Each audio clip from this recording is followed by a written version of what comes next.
So, what's going on guys, Kids here and welcome back to a brand new video. For today I will rank every single build in Diablo 4 Season 5 to see which ones are the best and most overpowered. Overall I've gathered the top 550 builds, so 10 builds per each class. And after countless of hours of testing, here are the results. This tier list defines the performance of the builds against high-level endgame activities such as pushing pits, killing tormented bosses, fighting in nightmare dungeons, and infernal hordes. So, if this sounds interesting to you, then let's get right into it. So then moving over to the first S tier builds, and they are Andariel Rogue, Barrage Rogue, Penetrating Shot Rogue, Lightning Spear Sorcerer, Fireball Sorcerer, Bash Barbarian, Rapid Fire Rogue, Bone Spirit Necromancer, Flay Barbarian, Firebolt Sorcerer, Chain Lightning Sorcerer, and the Landslide Druid. So the Andariel Rogue is a build centered around the mythic unique called the Andariel's Visage that creates devastating poison explosions. The build focuses around buffing the proc damage from that item using abilities, passives, and multiplicative aspects, while building around the close quarter combat key passive. The main skill Barrage, combined with the updated Fist of the Fate, do an excellent job with fast attacks and high lucky hit chance. The Andariel's Rogue is very straightforward to play, given that you mostly need to spam the Barrage with poison imbuement. Also, given the high poison damage that you will be dealing with this build, you don't have to stick around and wait for things to die. The poison will finish off the mobs a few seconds later. So this is amazing for speed farming. Then the next build is called the Barrage Rogue. He is a jack of all trades, but master of none, as you can pick which distance is the right for your situation, making this a true hybrid build. You can cast the Barrage skill at mid-range to spread your arrows out for massive AoV, or dash towards the elite to shotgun all the arrows into a single target for insane damage. Then we have the Penetrating Shot Rogue. This is a powerful build which scales really well into the endgame. There are many different tools and strategies that you can use to assist keeping you safe as you unleash hell from many angles. Penetrating Shot is a core skill that fires one massive piercing arrow. While this doesn't sound exciting at first, but when you spice it up with the Ambrax's dagger and the trick shot aspect, then you can do crazy amount of damage.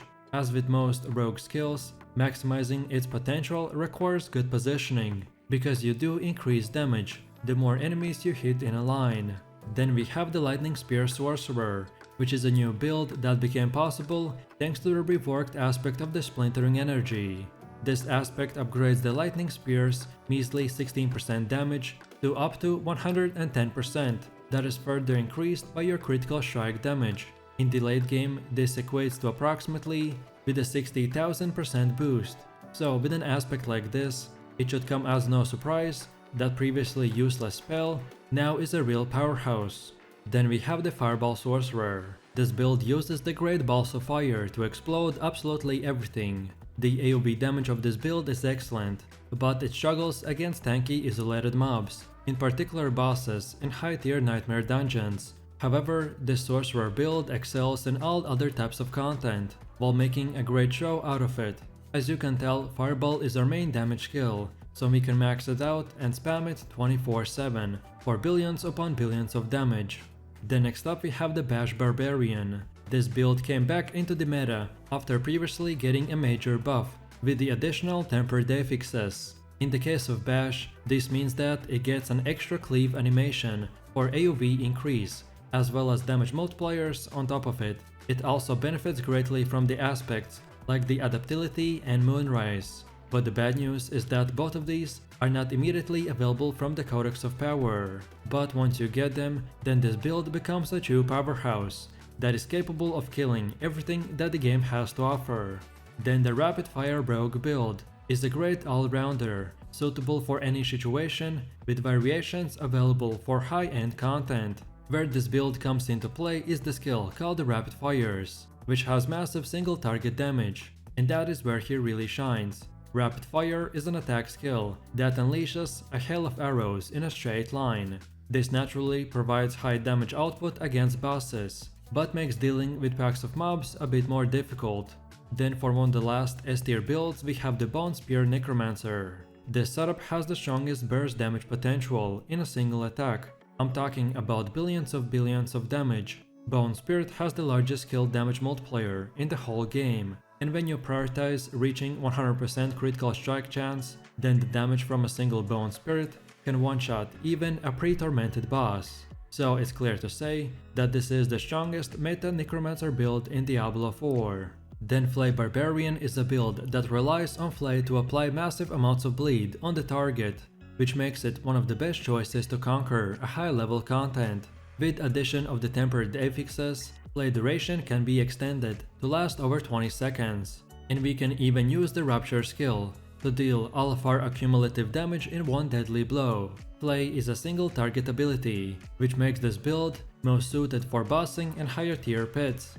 Then the Firebolt Sorcerer uses a Flame Weaver to turn the Firebolt into a real damage skill. Unfortunately, the way this item works makes the build quite clunky, because first you have to place down the firewall, then shoot enemies with a firebolt, and then you have to wait for them to die, because you will deal damage over time. On top of that, the damage only gets really high if you hit the same enemy with all 3 firebolts right after they split, so this means that this build is very single target oriented, even if the firebolts can technically hit multiple enemies at a time. Then the Chain Lightning Sorcerer has just returned back into the new meta as one of the most visually impressive builds in the game. The Sorcerer paralyzes and destroys monsters with a barrage of electricity. It has insane mobility and great speed farming potential by shredding open world events and hell tides with ease. His Nightmare dungeon pushing capability is also very good, so Chain Lightning and Unstable Currents together make up the bulk of this build's damage. And for the last S tier build, we have the Landslide druid. This build revolves around the Nature's Future key passive, and the newly buffed Earthbreaker and the Unsung Aesthetics wrap to generate an incredible amount of lightning storms, which benefit from both the storm and the earth multipliers. The Landslide druid is an efficient endgame leveler and a solid speed farmer. With enough good gear, it can become one of the best, most effective boss killers and pit pusher builds in the game. Now let's move over to the A tier, and the builds that deserve to be in here is the Minion and Bloodlands Necromancer, then the Frozen Orb and Blizzard Sorcerers, then the Bone Spear Necromancer, then Boulder, Shear and the Companion Druids, then Dead Blow, Rend and Double Swing Barbarian, and finally the Twisting Blades Rogue. So the Minion Necromancer is a build that pretty much plays itself. This Necromancer build is a pure summoner, which relies almost exclusively on the damage of its minions. Your Army of the Dead skill will grant you the ability to instantly raise all of your undead friends and provide an incredible damage boost during its duration. Then the Bloodlands Necromancer build unleashes a devastating single target damage that tries to melt bosses while utilizing the Blood Orbs and the Lanced mechanic to generate AoE attacks, which can clear your entire screen from mobs. The Bloodlands Necromancer deals its peak damage by making use of the guaranteed overpower abilities provided by the blood skills, which also offer a built-in tankiness through the Fortify.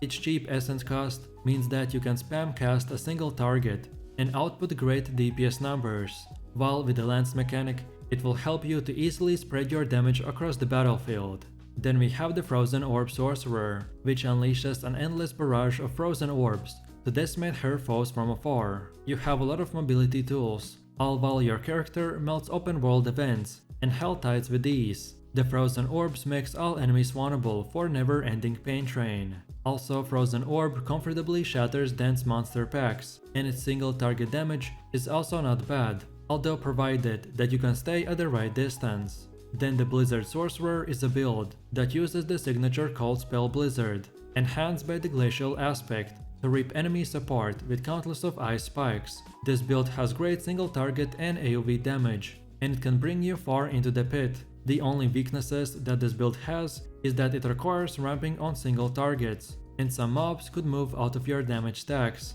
Then next up we have the OG build, the Bone Spear Necromancer, that pierces all the enemies it hits. Then it breaks apart when it collides with an object, and then it reflects back 3 to 5 shards of bones. This incredibly strong skill alone will allow you to snipe enemies, chase and defeat treasure goblins, and do amazing AoE damage to demolish anything that comes in your way.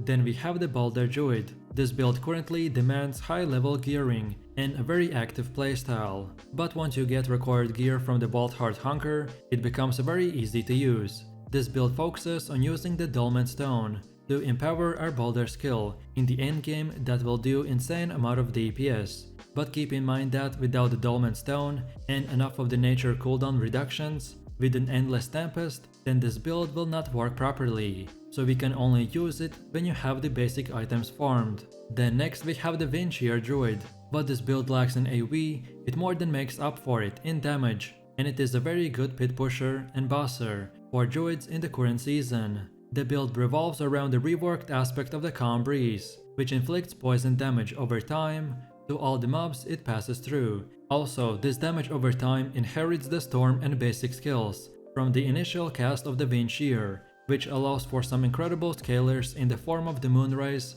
Adaptility and the Thunderstruck. Then we have the Companion Druid. As the name implies, this build will show you the power of the companions. Most of its damage comes from the wolves in the endgame and even gets its own unique item, which is called the Storm's Companion. So in this setup, we get the entire squad to join us, thanks to the updated aspect of the shepherds, and to add extra friends with the new addition of the Moon Rage. On top of this, there's a new aspect called the Spirit Bond, that makes that our companion friend can't die.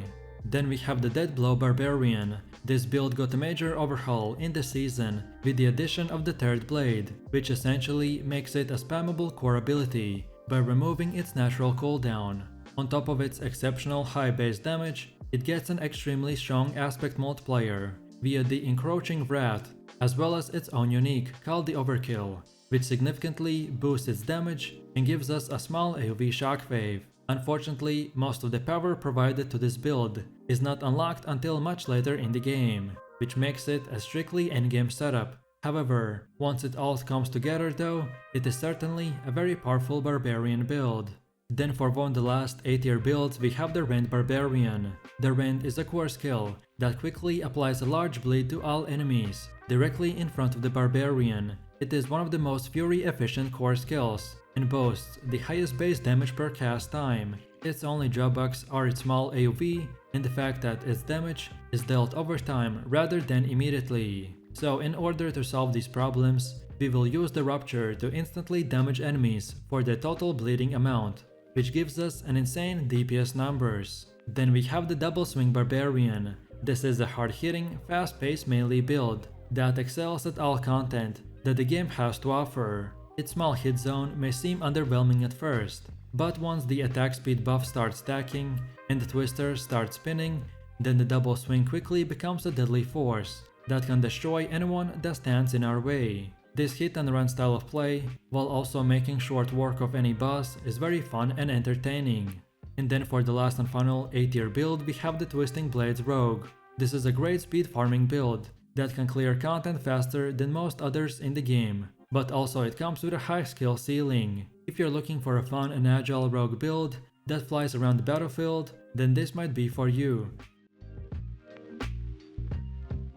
So then let's move over to the next category, which is the B tier. And this is the place where most forgotten / nerf builds for the season will reside. So we have the HOTA Barbarian, Thorns Barbarian, Ball Lightning, Arc Clash, Meteor, Ice Shards and the Fireball Sorcerers. Then the Hurricane Druid, Leap Quake Barb, Werewolf Tornado Druid, Upwheel and Whirlwind Barbarian, Grenade, Heartseeker, Flurry and the Arrow Storms Rogue, then the Pulverizing and Lightning Storms Druids, and finally the Blood Surge Necromancer. So for the first one we have the Hammer of the Ancients Barbarian. This is a fan favorite build, that while it naturally has a very small AoE, we solve this by using the Tempered Hammer of the Ancients and the aspect of the Ancestral Force. This setup drastically increases the radius of the impact, allowing us to obliterate almost full screens of enemies. Then we have the Ball Lightning Sorcerer. This build uses Gravitational Aspect to make many shiny balls of lightning go round and round. This build has good single target damage and decent AoE coverage, and it can even evaporate every enemy in the game. However, the main downside of this build are its melee range and the lack of burst damage. Then next up we have the Ice Shard Sorcerer. This build transforms your sorcerer into an ice-based machine gun shooting out ice shards at around 1000 rounds per minute. With its great single target DPS and relatively long range, this build can perform pretty well in the Nightmare dungeons. Then next up we have the Hurricane Druid. This build projects as one of the Druid's more effective pit pushers and busters, but it is very reliant on the endgame temper. However, once your setup is acquired, so your Hurricane is guaranteed to both critically strike and overpower, then this effect can last as long as 34 seconds with a single cast, which makes our damage to go from 17 per tick to well over 17 million DPS. Then for one of the last ones we have the Whirlwind Barbarian. Whether it's speed farming, pushing nightmare dungeons or anything in between, the Whirlwind does it all. It is extremely versatile in both what it can accomplish and also in its choice of gearing. So if you feel like bludgeoning your foes to death with a Whirlwind, then pick up that two-handed mace and spin to win. Then we have the Pulverize Druid. The combination of the Pulverize and the Shockwave aspect deals damage in large, cone-shaped area in front of you. To improve the single target damage, we want to find the sweet spot between its radius and the created shockwave to hit enemies twice as hard with each cast. This build takes the advantage of as many as 3 guaranteed overpower sources and multiplies their damage with the Ursine Strength Key passive. Then now let's move over to the C tier, and the builds that we will place in here are the Blight, Minion Blood Surge and the Sever Necromancer. So the Blight Necromancer build melds the overwhelming power of the darkness damage over time, while taking advantage of the crippling crowd control. This build is great for early progression, since it doesn't require any unique items, and many of its best legendary aspects are found in the Codex of Power. And lastly we have the Sever Necromancer. This is the coolest looking necro build in Diablo 4, because we will use the Sever skill, which sends a scythe-wielding reaper screaming across the battlefield to eviscerate your enemies up to 4 times. Coupled with the amazing damage output and consistent crowd control, this shadow-wielding powerhouse absolutely annihilates anyone that crosses your path. And finally, for the last and final category, we have the D tier, and the builds that deserve to be in here are the Shadow Surfer, Infinimist Necromancer, and the Shadow Step Rogue. So the Infinimist Necromancer build combines the highest survivability rates with massive AoE shadow damage. The build excels at outlasting the most dangerous content. This setup seems like any run-of-the-mill darkness build. However, when you spam the corpse explosion and rely on lucky hit procs for crowd control, then you get an infinite uptime on the Blood Mist skill, and this is where your DPS truly comes from. And then last but not the least, we have the Shadow Step Rogue. This build features a new rogue archetype and unique playstyle. The purpose of this build is to zoom through all the content in the game, therefore we use the Shadow Step as our main damage ability. This build also relies on stacking cooldown reduction to instantly jump from enemy to enemy, which are also boosted by conditional multipliers on each hit, and that's about it.